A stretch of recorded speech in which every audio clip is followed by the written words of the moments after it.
podcast. Yeah, no, for sure, man. You're good Crazy news. Bayham, man, it's wild, bro. Fucking just like it's almost like it's kind of like a nerve. How I say like I'm always kind of anxious, but um, just kind of like a nervous type of happiness.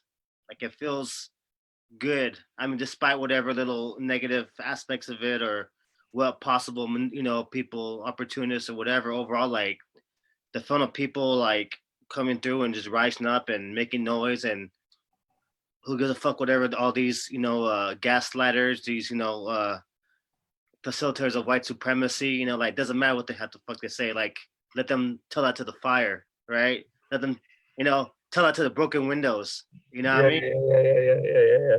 Yeah, And just, them, like, and a lot of people made it down here to Santa Monica and Venice too. I wasn't out, I woke up late, so but just from what a lot of people are telling me, not like a lot of substantial damage happened, but enough to like scare people. And I know heard of people like packing up and leaving and stuff like that too. So like I'm glad, I'm happy for that. That takes a lot of work off my that takes work off my list a little bit. You know what I mean? And then I think yeah, it's a good energy and spirit to have. Like that uncertainty for people who are very comfortable in their white supremacy, very comfortable in their oh yeah, let's just delete Mike Bravo or let's ban him from the meeting or the website or whatever. So people like that, like like they gotta think twice now. There's like they have to look over their shoulder. Be mindful when you see someone looking like me walking around. Like I like to have people in fear or have people be intimidated or whatever. But at the same time, it's like it's just you know the time is the time is what it is, and it's like people have to be responsible. Everybody. There's yeah, no. This thing has really set to a point where it's no. I say everybody realizes that they have to be a part of the solution. They're a part of the problem, and they're gonna be part of the solution, regardless of their choice. They have no choice to be apathetic anymore. They're gonna be, businesses, whether mom and pops or whatever. It's unfortunate a lot of those might be casualties, but I mean, everybody has to be a part of this. Everybody's going to be responsible. Everybody has to partake in the solution. There's just no if, ands, or but it anymore. It is what it is. That's just my general thoughts so all far. right. So getting to the specifics though, okay, so like before we start talking about what happened today, Yeah. with people talking that shit on you, can you Oh yeah. let's get a background on Venice. Like, well, so Venice is a city that's been hit hard by gentrification over the last few years. Yeah. Oh no. I mean, Venice. So Yeah. like, well, So Venice. let's set the scene. Yeah. So okay. So you're dealing with we're Tongva land, of course. Tongva villages is kind of overlap of Curuvungna and Washpet, so in between Santa Monica and Marina del Rey. And so Venice used to be a city back in 1900 something and made for like maybe 20 years. It was a city, but not, after like I think 1930 around that time, it got annexed into LA City. So now it's a neighborhood under LA City. So there's always been of course, Mexicans are always here, Native people always here. Strong Black community, very old, one of the oldest African American Black communities in Venice. I encourage people to check out our website, savevenice.ca. That's a website with some of our archives, but a lot of people. There's a very strong Black history here, a very resilient, exceptional, just really remarkable Black community historic here that's been demolished. The Chicano community and the Black community that's been demolished here over the last, I would say really gentrification from what I remember started kicking in was about 88. And it was in full swing about in 94, 95, right after the gang injunctions uh, that happened here. So we were definitely one of the first, if not the first community to be assaulted by gentrification is always intentional. So the intentional gentrification, the intentional displacement of people of color, I think one of the first gang injunctions was here in Venice neighborhood. Again, strong Black and brown neighborhood too. So for all those people out there always making jokes about Venice or making those clips about Venice, we got one of the oldest Chicano and Black neighborhoods. So please check yourself on that one. So we've been going through it for a while. So we're in hyper gentrification mode for at least the last 10 years, and we're still fighting. And there's always been people kind of active, and even like a lot of the community's always been very diverse. It's always been very, strong Black community, strong Brown community, Japanese and white folks too, Jewish folks, and mostly working class for the most part. We've always had it's a West Side, so we've always had our affluent element in here, but it's always been a very predominantly working class neighborhood too. So a lot of the other more color pronounced gentrification fights, like in Boa Heights or in South Central, over here, it's, even though obviously the Black and brown feel the brunt of the displacement and the discrimination, a lot of it's not as, like I said, the Black and white issue is not as distinct as it is in other neighborhoods. So a lot of white folks have been involved in the fight for the better, but of course, there's bases and blind spots they have because they're not, Black and brown. They're not really going to understand certain things. But anyway, so there's always been a good spirit of activism here, strong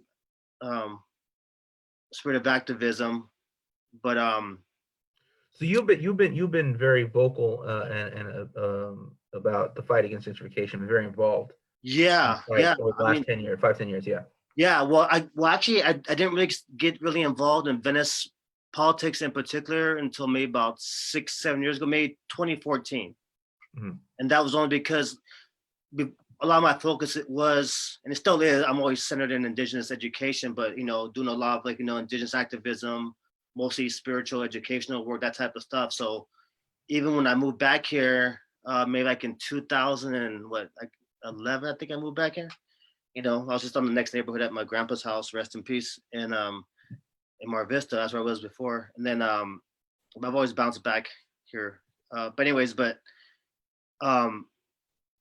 So not until I was helping out with fight the Echo Park gang injunction in 2014, that I realized, okay, neighborhood councils, there's one in LA, I'm just one in Venice.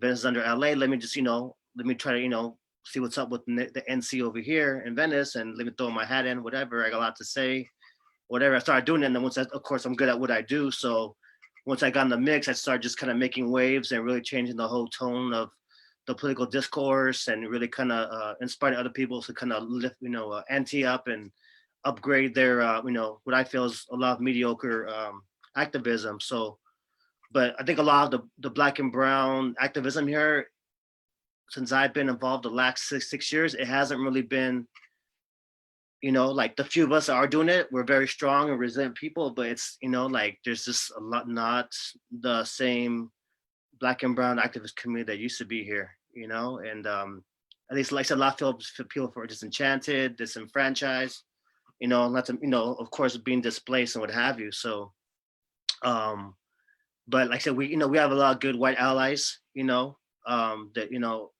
kind of like, take note of what we're doing and like back us up on things, not to the degree I would like to, but, there's definitely, coaching to be done, but it's not bad. So, So being as active as you are, though, it's put a big target on your back from some of these. Yeah, I mean, yeah, definitely. For those who don't know, I'm fifth generation out here too. My family's been here since the 20s. I posted photos on my Instagram and Facebook, so people know.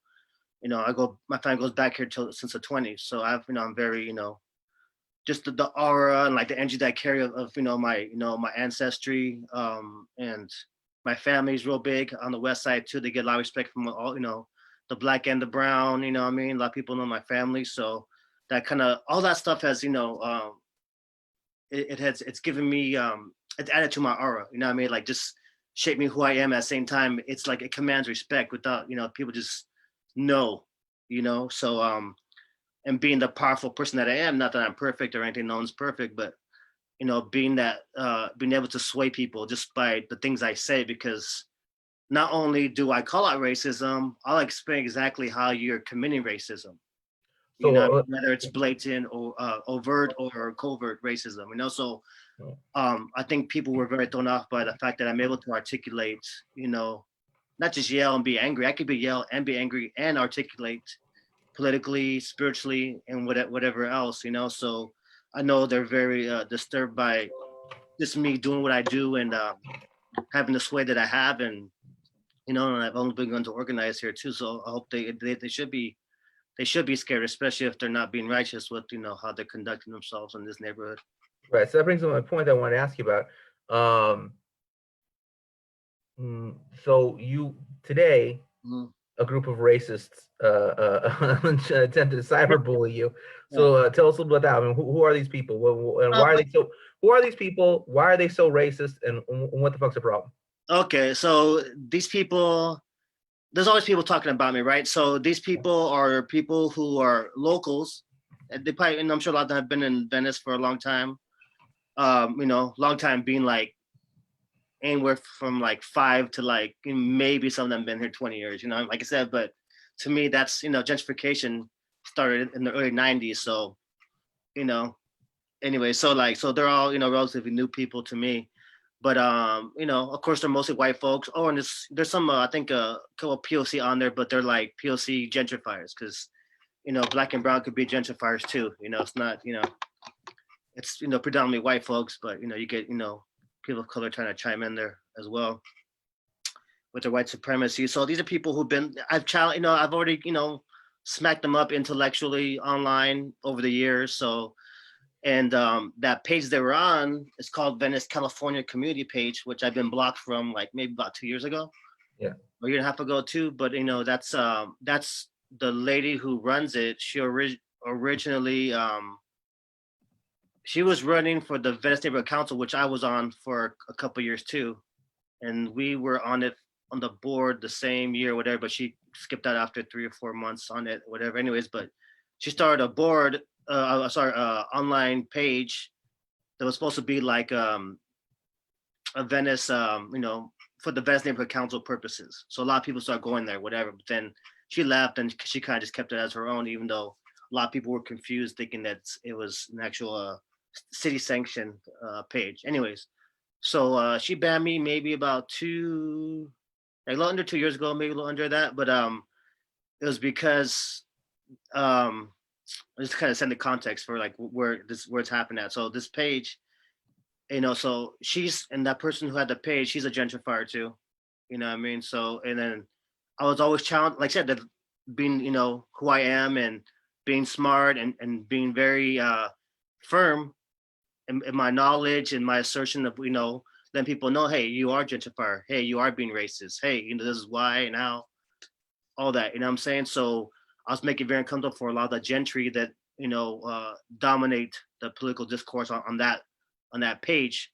And it finally, I guess, got to a boiling point where there's this racist, what's it? What's it like? It's called Venice 311.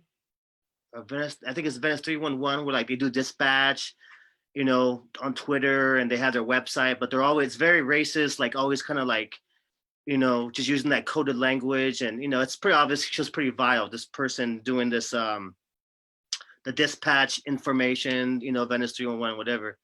So at the time, I think it was my cousin who got killed. I think, yeah, it was my cousin who got killed like about 2 years ago, went down the streets. And then she was like, this 311 lady was making comments about like, oh, if you know what these people do, they deserve to die. They deserve to whatever, really vulgar shit. And this is like her regular type of stuff. So I just lost it because, of course, it was a lot closer to me. And so I was on that page. Hey, you know what? This is what this bitch is saying. Y'all should, like boycott her and hold her accountable. And she was on that page too. So the fact that I was cussing, the lady, the administrator of that Venice, California page, I guess she used the excuse that I was being, I was using vulgar language or whatever, you know what I'm saying? But I was very justified. Anyway, so I may think about it, and then some other friends tried to back me up, and they got banned from it too. But the person who is making all that racist commentary was allowed to stay on that page. So this person, like who runs this page, she facilitates a lot of that, local, how I say, the white supremacy power, Anyway, so all these people are on this page, and they feel very. This is where gentrifiers go online to state their opinion and avoid me, because they're not going to get any real challenge to their narrative or be put under any kind of real pressure because I'm not there. So that's a lot of the reason, that they're doing that, for one. Because if I was on that page, they wouldn't be talking all that smack, Anyways, so these are people like local people who are involved in some of the politics. Either they're developers or they're real estate sector type people, or they're just, average, people who don't like homeless or whatever the case is. So, What was the name of this page again? huh? What was the name of this page again? It's Venice, and then in parentheses it says California, and then it says community. And usually it's vetted just for people who live in Venice or whatever. So, but yeah. So, and I guess I put out the yeah. So all those people, they're all just gentrifiers, haters. For the most part, people have been pretty consistent working against. So I think if people are just ignorant and idle, but these people are people who are actively work against social justice and equity here in the neighborhood. So I was kind of used to it. I gotta get a little frustrated because all this energy going around and I can't. It's like my hands are tied. I can't go on there and reply and let these people know what time it is. But anyways, so I had made this post yesterday or last night, about Abbot Kinney Boulevard. So for those who don't know, Abbot Kinney Boulevard, it was named the coolest, hippest street in the United States or something like that by GQ magazine like a few years ago or something. And it's probably the most like gentrified stretch of street in Venice. A lot of pretentious businesses, majority, like 95% of the business there are like, or just really just pretentious, overpriced, trendy, whatever. You can cruise by there and just see it anytime you want to. But it used to be a lot of working class homes right there. Of course, just real estate gangsterism that goes on, whatever. It's like I say, it's the coolest street in America, but according to gentrifiers. So anyway, so I had made a post. You can go on my Facebook too and check it out. But I basically said like, oh, it'd be really terrible if people looted and destroyed Abbot Kinney Boulevard and all its pretentious and lucrative rich stores, blah blah blah. So just of course playing around, whatever. But at the same time, I wouldn't mind if that place got got crushed. You know what I mean? So Yeah. it's like like honestly, that would be a nice reset button, somewhat, or at least half reset button if that place, got taken out. So of course, I guess someone had posted on their page. Oh, I think because when they had this protest in Santa Monica today, and Santa Monica Promenade got looted and ransacked and all that too, and they were making their way down here. So I guess by the time they got to Venice, a lot of it was dissipated, and the group that got here wasn't really doing too much. You know what I mean? I didn't check in. I don't know exactly what was done, but once they got there, LAPD was hella deep from what the pictures I saw and people told me. Pacific Division LAPD. So they got to protect that white money. So I don't think a lot of damage that I would have hoped for happened. So I have to double check. Yeah. Yeah. So I mean, like, I don't think it's like anything you're afraid to talk about because you already posted it on your page. So yeah, who is this Angela McGregor? she's just an old disgruntled lady who she likes to assert her her white privilege and her gentrification apologism and she's probably the foremost I guess homeless haters or people actively working to ship the homeless to Lancaster or whatever too. So she's just I think she's a disgruntled white lady. You know what I mean? She doesn't want to admit she's racist, and she's just active in these circles, But when it comes down to it, she doesn't really have any. She writes for a local blog too, but really, these people really ain't. At the end of the day, they're not really anybody doing anything substantial. Yeah. So have you got any feedback? Have you got any any issues other than these kind of haters here?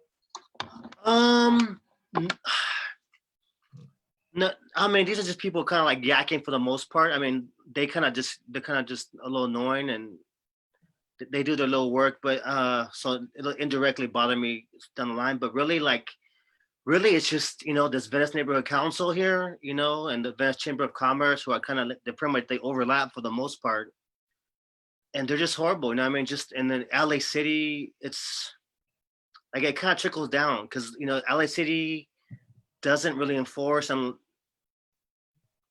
the VNC is full of real estate developers. It's very homogenous.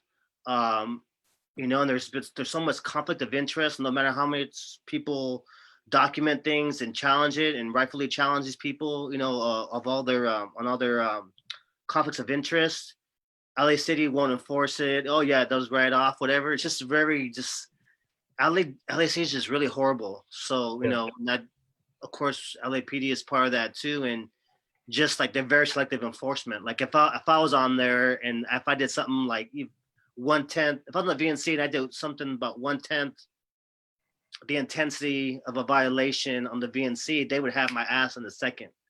But these people, like they do all these violations and conflicts of interest. But of course, since they're connected to a lot of these city planning, and the mayor, whatever, it's all greased up. It's all just it's just super corrupt. So if anything, those people are really, it's kind of hard to name names really, but look on the Venice Neighborhood Council website, the majority of those, except for maybe like 3 or 4 on there.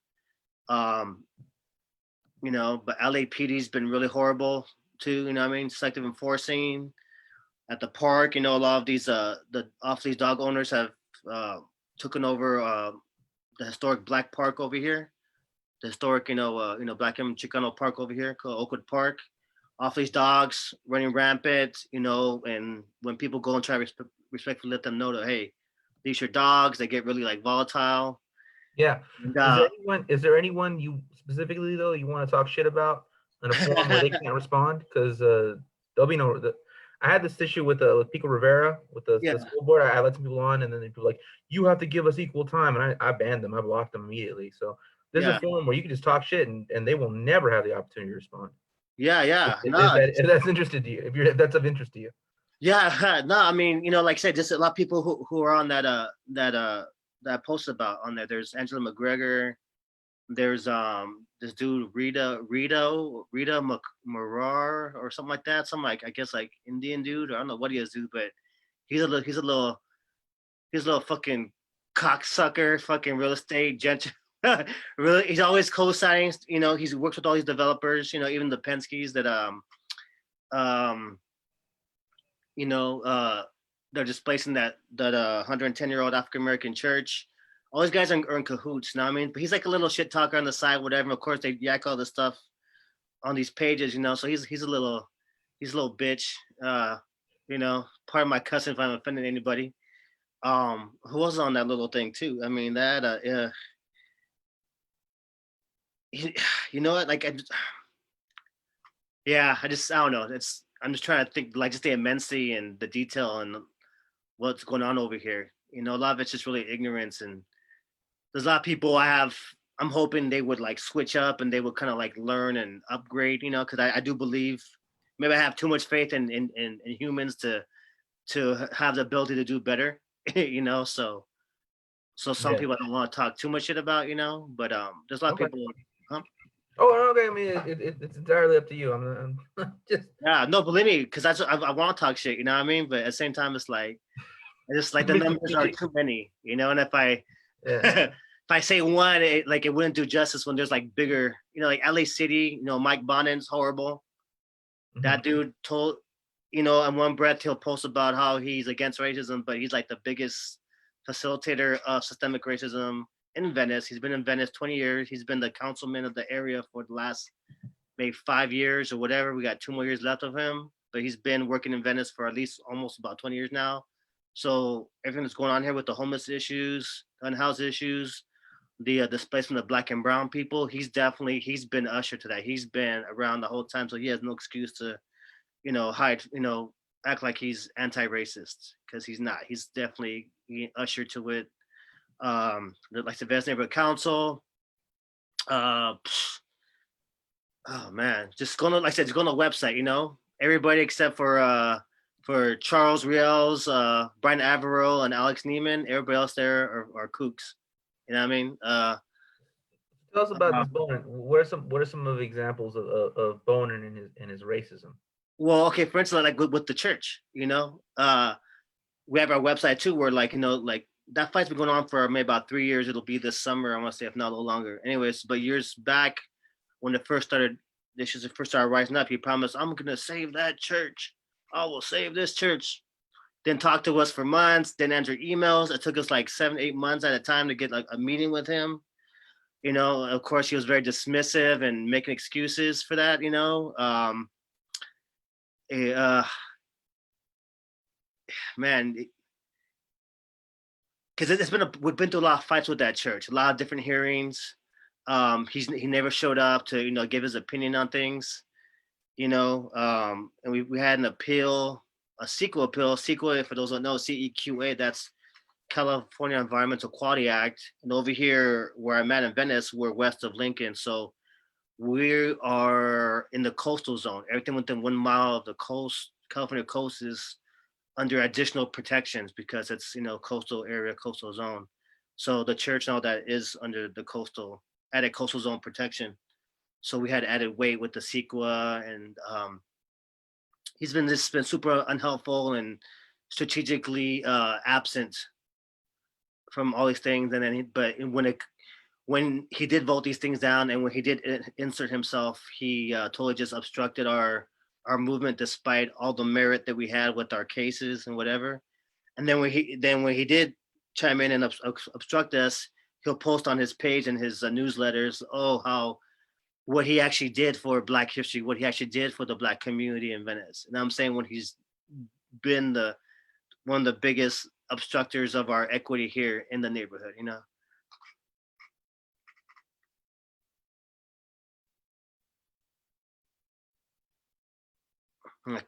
Can't hear you. I mean, yeah. Oh, no, sorry. I thought you were saying something. No, I was. I had myself on mute because there was like little noises in the background. Okay. Yeah. So I mean, it's kind of like brought you on because I saw that people were attacking you, and I saw that maybe you wanted a chance to fight back. And in fact, it's for people who are gonna watch. Just let people know I'm kind of like a little. I won't say I'm idle, because I'm always just kind of thinking about things and taking breaks, lately. But just man, like I said, just thinking about who I want to. It's hard because there's more than one. It's attitudes I want to attack. It's procedural norms, procedural customs, that I want to attack. Like I definitely want to get those. There's a lot of people kind of holding the gates and kind of just obstructing that too. But really, it's a lot of like these concepts and these behaviors and these cultures that I'm really. All right. So without addressing any particular person or individual, we've already done that. But Yeah. what are some ideas these people being? Because I see people. I personally see a lot of people expressing a lot of contradictory ideas. I see them. Who's that? Yeah, I see a lot of contradictory ideas, and it was kind of guided by passion. So they're saying one minute they'll be like, fuck the police. The next minute it'll be like, oh, the whole thing was started by police instigators. Oh, but this, or oh, look, they're reporting this guy, and that's good, and get him out of here because I don't know, people. I don't get too specific because then people know I'm talking about them, but then I don't want to fight with you. That's not that. Yeah, no, I know what you mean. No, I don't want to be like, yeah, I spent the rebellion of 2020 arguing with my friends online. Right. That's not what I want to be doing right now. Right. But what are some of these attitudes that you think that people are expressing that maybe they might not be aware, but are definitely counterproductive? Like for instance, too, like just people on my page and people that I'm relatively cool with in the neighborhood, and white folks, but they or just, I guess, aside from that person, he's been kind of like the epitome of that. But like a lot of times, like say for instance, like any person of color seeing that video of the brother getting killed with stomped on his neck, sitting on his neck, that's very traumatic. I mean, we understand that pain, of being gaslighted and not finding that justice, and seeing our people die directly or indirectly, from white supremacy, from that very similar racism. So we understand the rage, and we have the right to be angry, and so you have to, when people are angry, you have to give them an avenue to express that anger. You can't come in and start start like one, start gaslighting, and then two, like not acknowledge the pain that someone's going through. You want to make an intellectual battle, or challenge people intellectually or whatever, when all the human needs is to let their anger flow, and they need a person to stop, shut up, and understand. And there's a lot of that going on where people are kind of just trying to be intellectual when it's not the time to do that. It's not the time to debate about political things. Like, people are angry, people are upset.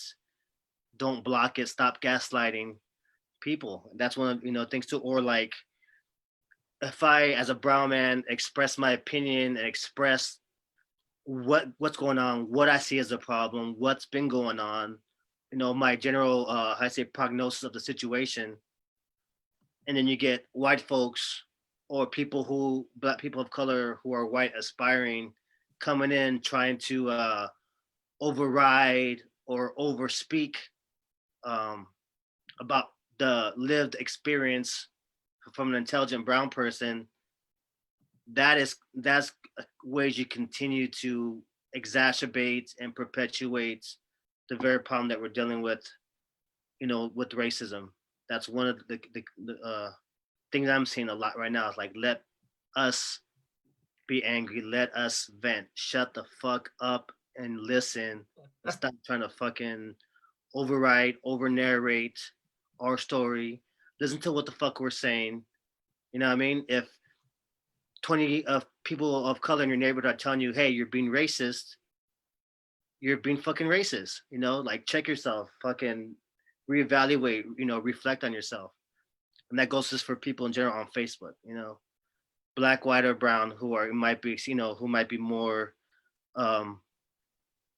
like I said, kind of maybe unknowingly perpetuating a lot of these attitudes or these little maybe unconscious behaviors that give white supremacy more space and more validity. At the same time, gaslighting your own people and gaslighting your own feelings too, probably. Yeah. No, that. Yeah, okay. That's one. That's one answer. What's another? Oh shit, man, dude. Like, okay, oof. What's nothing? Man, just people gotta step it up, bro. I mean, like, I'm over here and people gotta step it up, and a lot, I just, like I said, we have a lot of white allies out here, white allies in Venice, but and then plus there's very few of them who really kind of step it up and really kind of listen and really really try to sacrifice their some of their white privilege. But there's not a lot more, and a lot of these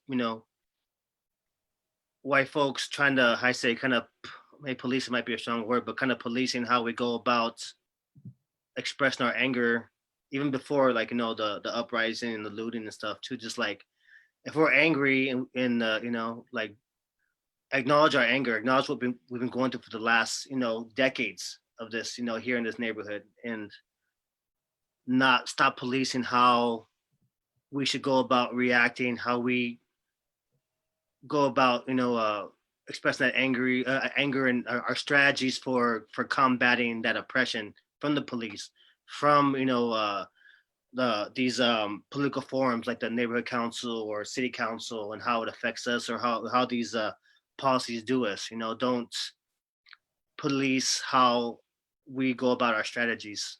That's another key thing that a lot of white folks really need to reflect on and check themselves on in this neighborhood too. And like they say, we've seen people step up in general over here.